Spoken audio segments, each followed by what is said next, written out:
네, 김영환입니다. 같이 말씀 묵상하겠습니다. 우리가 인생을 살다 보면 마치 나 자신이 광야 같고 사막 같은 그런 느낌이 있을 때가 있습니다. 공허하고 아무것도 없는 것 같고 허탈하고 소망이 없는 삶, 그런 삶을 사는 것 같을 때가 있습니다. 물 한 모금을 마실 때 굉장히 깊은 한숨을 쉬게 되고요. 발 디딜 틈이 없는 것 같고 뜨거운 모래바람이 나를 향해서 몰아치는 것 같은 그런 절망의 때가 있죠. 사실 요즘에 많은 목회자들도 선교사님들도 힘들어합니다. 앞이 보이지 않으니까요. 경제적으로도 그렇고 또 교회적으로도 그렇고 나라적으로도 그렇고 영적으로도 그렇고 어떤 뚜렷한 희망이 보이지 않는 것 같아서 절망할 때가 굉장히 많죠. 그런데 오늘 본문은 광야 가운데 사막 가운데 백합화처럼 피는 그런 존재가 있다라고 말씀합니다. 그 내용을 같이 한번 살펴보겠는데요. 그리고 이 내용을 통해서 나 자신은 어떠한 존재로 살아가야 될지 또 살아가지게 될지 고민하면 좋겠습니다. 1절 말씀입니다. 광야와 메마른 땅이 기뻐하며 사막이 백합화같이 피어 즐거워하며.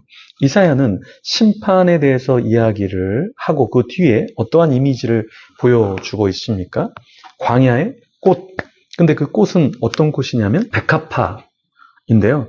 이 광야라는 곳은 생명이 없는 저주의 땅이잖아요. 그런데 그런 곳에서 백합화가 피어난다라는 것은 어떠한 메마름, 피폐함 가운데 생명력이 있다라는 것이죠. 여기에 백합화는 하바첼렛이라는 단어인데요. 이스라엘의 들꽃을 대표하는 그런 꽃입니다. 그런데 이것은 생명의 상징을 의미하는 거예요.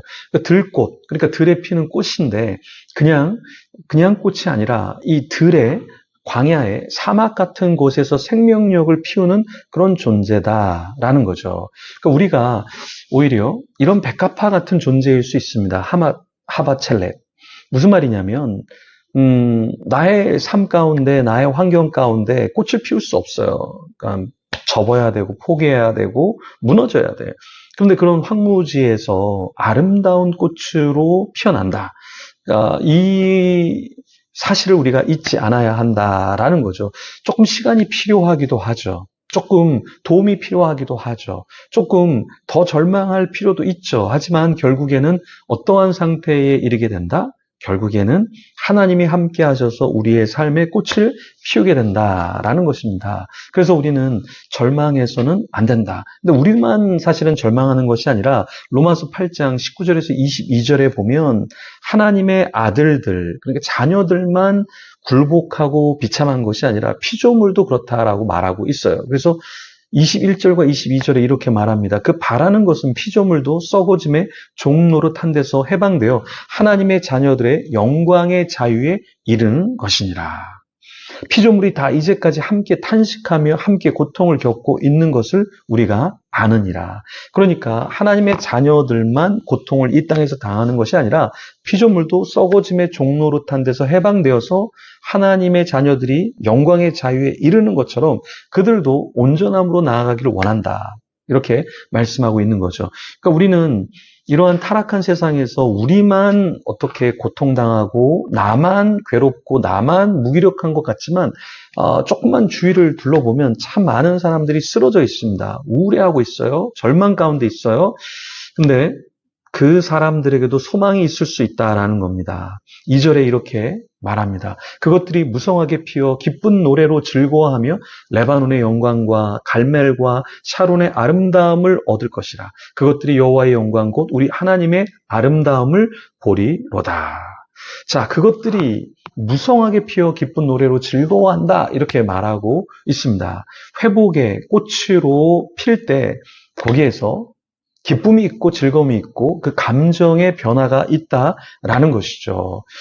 지옥 같은 삶을 금방 살고 있었는데 내일, 모레, 나중에 내가 희망을 노래할 수 있을까? 나 같은 사람이 하나님을 간증할 수 있을까?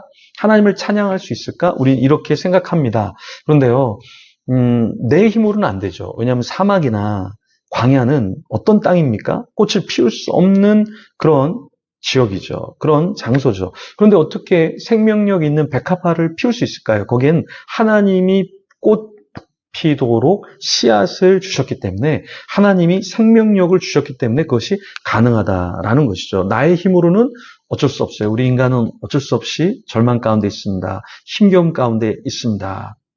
그런데 하나님이 생명력을 주시면 어떻게 합니까? 일어설 수 있다라는 거예요. 오늘 본문에 3절과 4절에 이렇게 말씀합니다. 너희는 약한 손을 강하게 하며 떨리는 무릎을 굳게 하라. 겁내는 자들에게 이르기를 굳세오라. 두려워하지 말라. 보라, 너희 하나님이 오사 보복하시며 갚아주실 것이라. 하나님이 오사 너희를 구원하시리라 하라. 자, 나의 힘으로는 강하게 할 수 없어요. 떨려요. 나의 힘으로는 두려워요. 굳세지 못해요. 그런데 하나님이 오사 보복하시며 갚아주실 것이라. 하나님이 오사 너희를 구원하시리라 말씀하고 있습니다. 어떤 환경 가운데 있으십니까? 어떤 절망 가운데 있으십니까?